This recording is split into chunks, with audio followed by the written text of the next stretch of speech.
This is the Sri Ramana Maharshi satsang, a time to listen, reflect, and deeply meditate. Know yourself and be always free and at peace. Welcome. I'm Richard Clarke, hosting this satsang. I'm not a guru or a teacher. Like you, I love this teaching, so I want to share it. I'm reviewing and commenting on the book's talks with Sri Ramana Maharshi. These are dialogues recorded by Major Chadwick from 1935 to 1939. Today, I'm going to talk about three of the talks, 118, 119, and 120. Here is 118. Mr. Rangachari, a Telugu pandit in Voorhees College in Vellore, asked about Nishkama Karma, selfless service. There was no reply. After a time, Sri Bhagavan went up the hill, and a few followed him, including the pandit. There was a thorny stick lying on the way, which Sri Bhagavan picked up. He sat down and began leisurely to work at it. The thorns were cut off, the knots were made smooth. The whole stick was polished with a rough leaf. The whole operation took about 6 hours. Everyone was wondering at the fine appearance of the stick made of a spiky material. A shepherd boy put in his appearance on the way as the group moved off. He had lost his stick and was at a loss. Sri Bhagavan immediately gave him the new one in his hand to the boy and passed on. The pandit said that this was the matter-of-fact answer to his question. The pandit understood this incident as a practical demonstration of the concept of nishkama karma, illustrating selfless action, action without any attachment or expectation of reward. By dedicating his time and effort to transform the stick, then giving it away to someone in need, Sri Ramana exemplified the spirit of selfless service, which was the answer to the pandit's question. Ramana realized that the pandit lived in a world of words, so contributing yet more words would not be effective to teach what was needed. Experience was needed, not more words. I note that Ramana in this teaching also displayed selfless service in the way he went about answering the questions, basically giving up most of the day to demonstrate the answer. It was synchronicity that after Ramana had finished with the stick, the boy who needed one passed by. So then Ramana could complete his lesson. This is an example of Carl Jung's synchronicity. Similar ideas are expressed in the Taoist Wu Wei, or effortless action. Ramana's actions were characterized by a sense of calmness, presence, and effortlessness. He engaged at the task at hand without any desire for personal gain. His focus was solely on transforming the stick into something useful and aesthetically pleasing. This natural and spontaneous action mirrors the concept of Wu Wei, as Ramana acted in alignment with the situation without focusing or striving. The culmination of the story comes when a shepherd boy who had lost his own stick crosses paths with the group. Without hesitation, Ramana selflessly gave the newly crafted stick to the boy and continued on his way. This act of generosity and detachment exemplifies the principle of selfless service, or nishkama karma, that the Pandit had inquired about. Ramana's crafting of the stick in this story reflects the essence of Wu Wei as he engaged in the task effortlessly and without attachment to the outcome. It demonstrates his embodiment of selfless service and his ability to act in harmony with the natural flow of events. Now, two talks that I will read and comment on together. First talk 119. Again, at the same time, there were 4 dogs in the ashram. Sri Bhagavan said that those dogs would not accept any food not partaken by himself. The Pandit put the matter to the test. He spread some food before them. They would not touch it.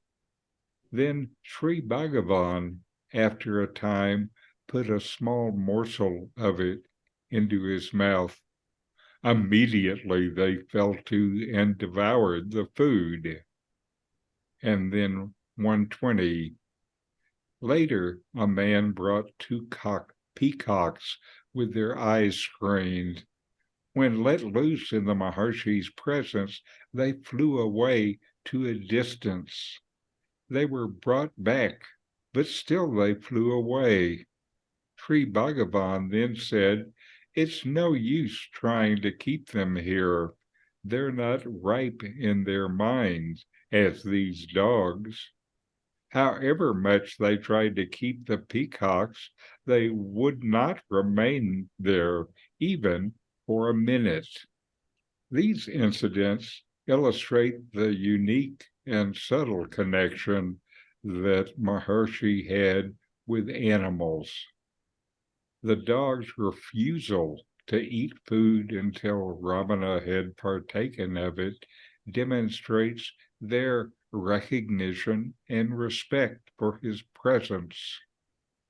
On the other hand, the peacock's inclination to fly away indicates their lack of readiness or receptivity to remain in the Maharshi's presence.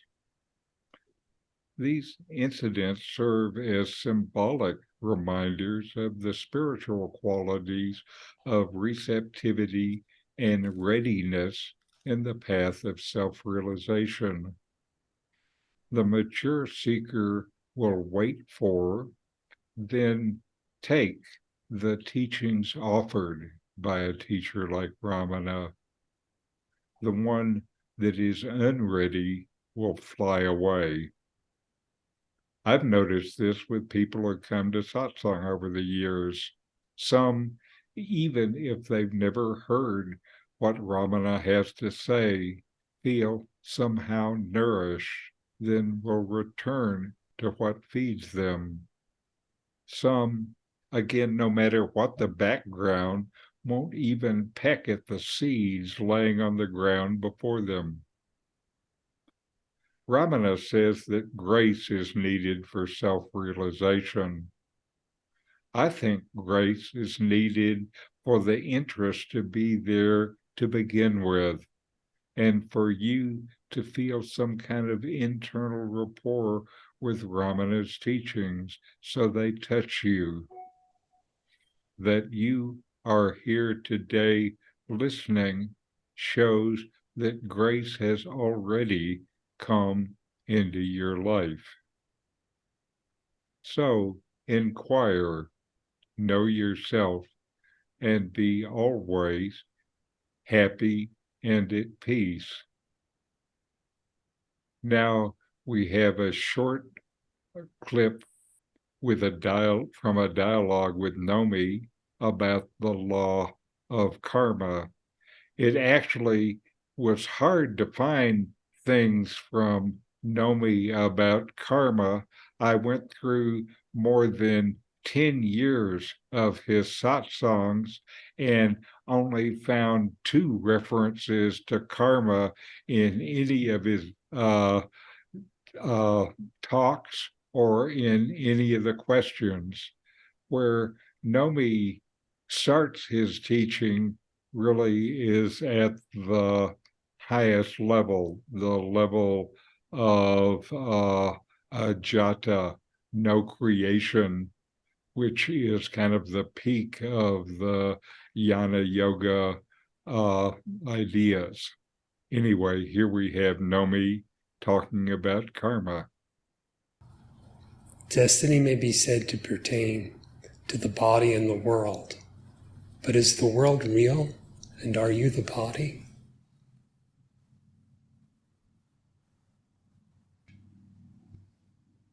The opposite concept to destiny, that of free will, is also not true.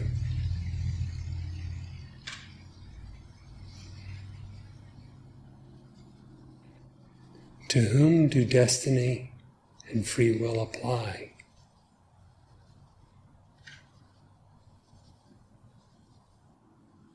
There is that individuality, considered as a body or as if embodied.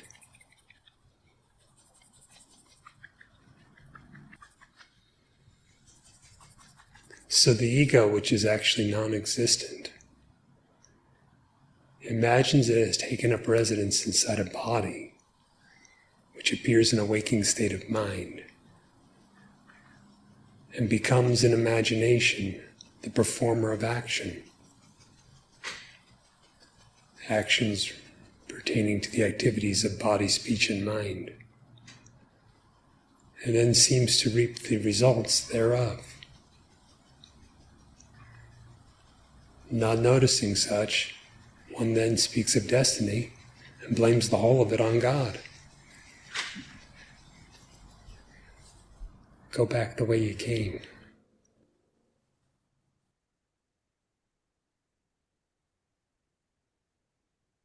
As bodiless, egoless being, there's no such thing as free will, no such thing as destiny, no performer of action, no bound individual.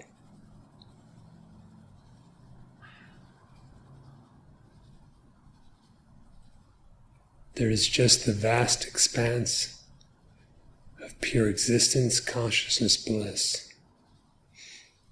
uncaused, ever the same, entirely free.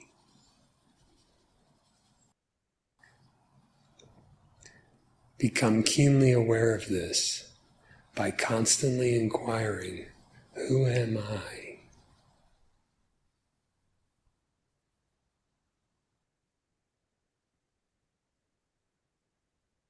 Reality is itself bliss. Practice to realize is joyful. That joy leads you on.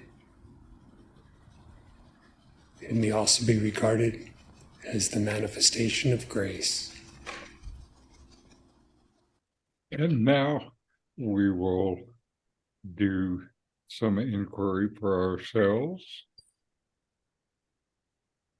Notice that you exist, and you know that you exist without thinking about it or feeling it with your senses. You just know.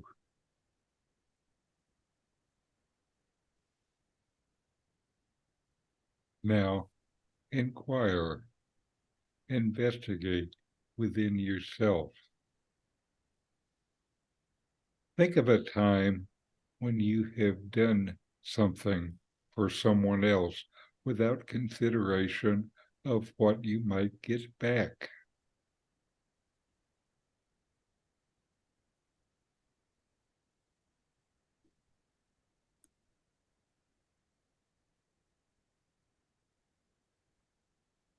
This is selfless service. How does it feel?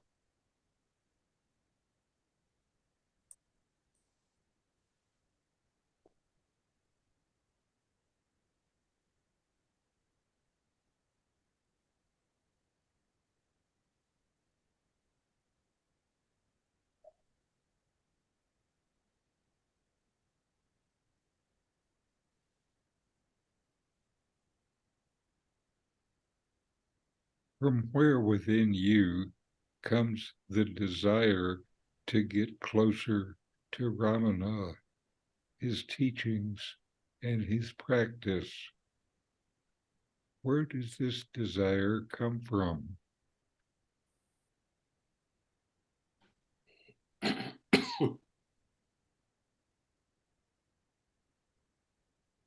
Is it from your mind?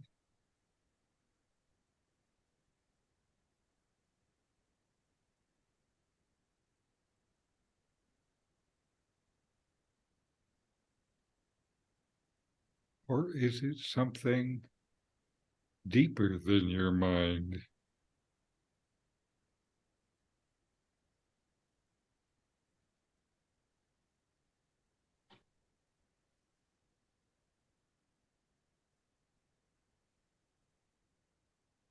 Ramana says it's grace. Do you feel the grace?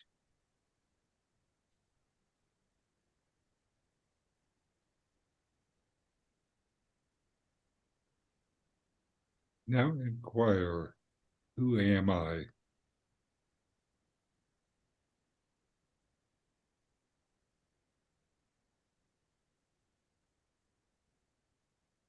Let go of any ideas of who you are. These ideas come and go. You don't.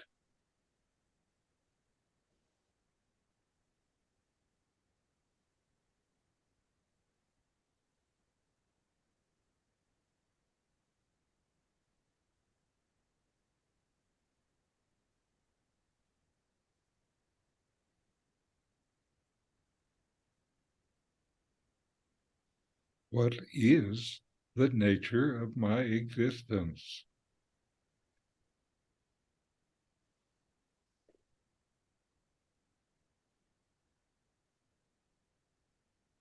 What actually exists?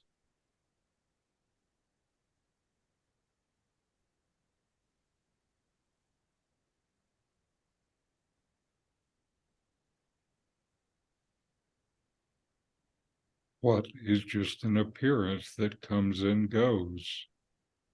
And what is always?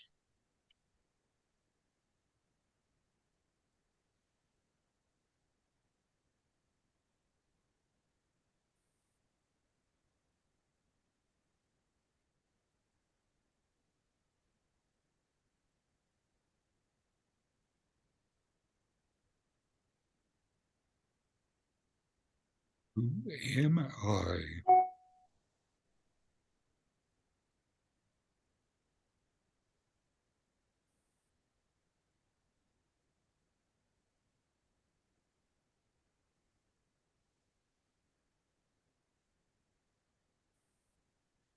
All right. And let's close with our chant. Om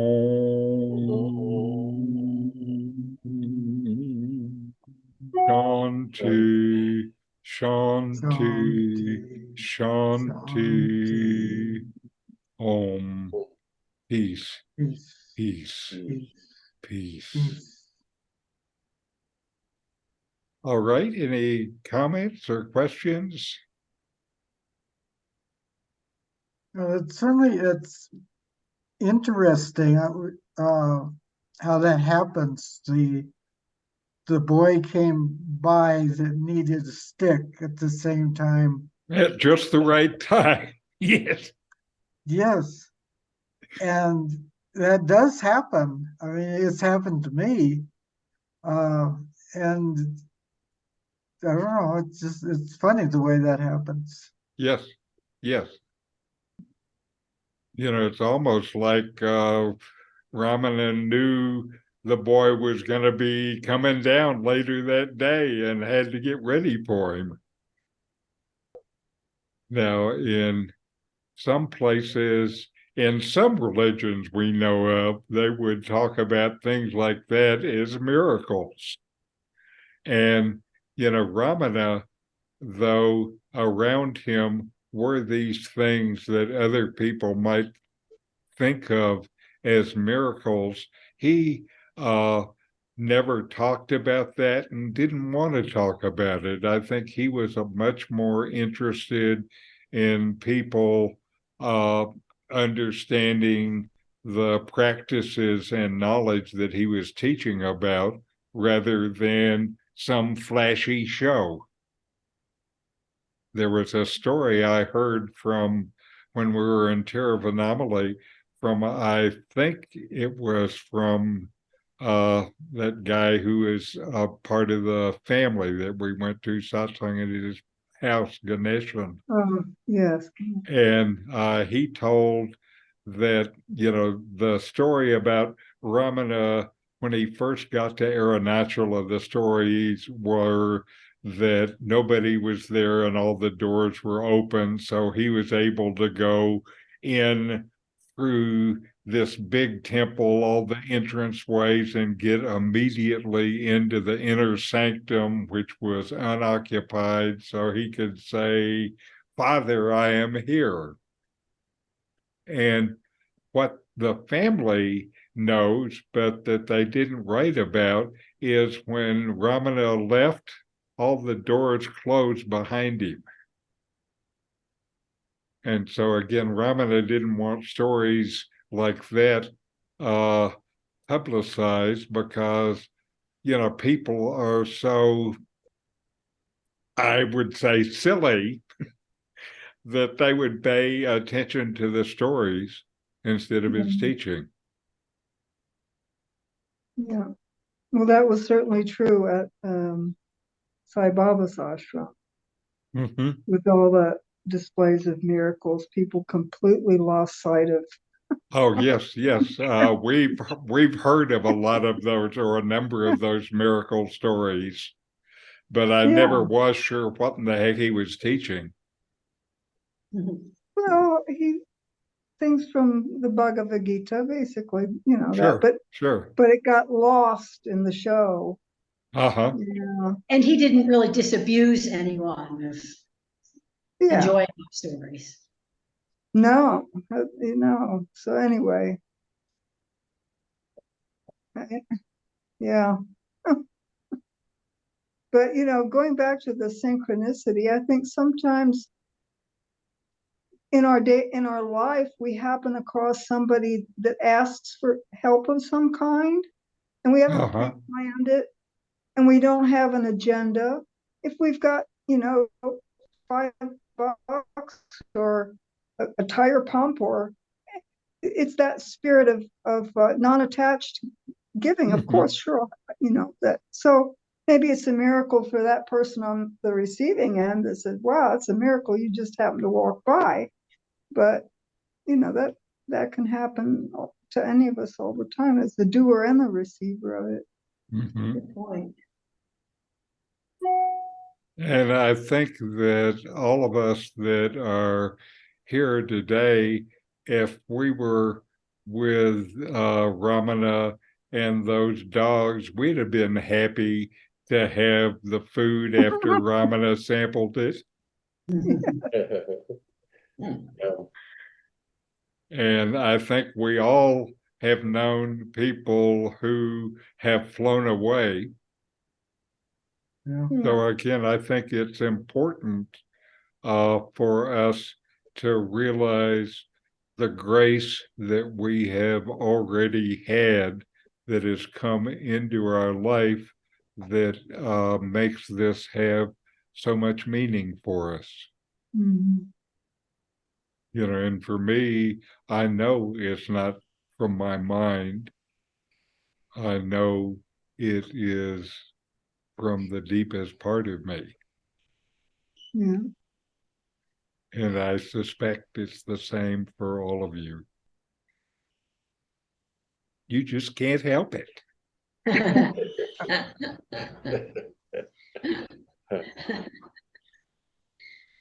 And, you know, anyway, for stories like this, these are reasons why this book, Talks with Ramana Maharshi, is such a rich source, because without these stories, it's hard to see or imagine what kind of this teaching is like in action, if you will.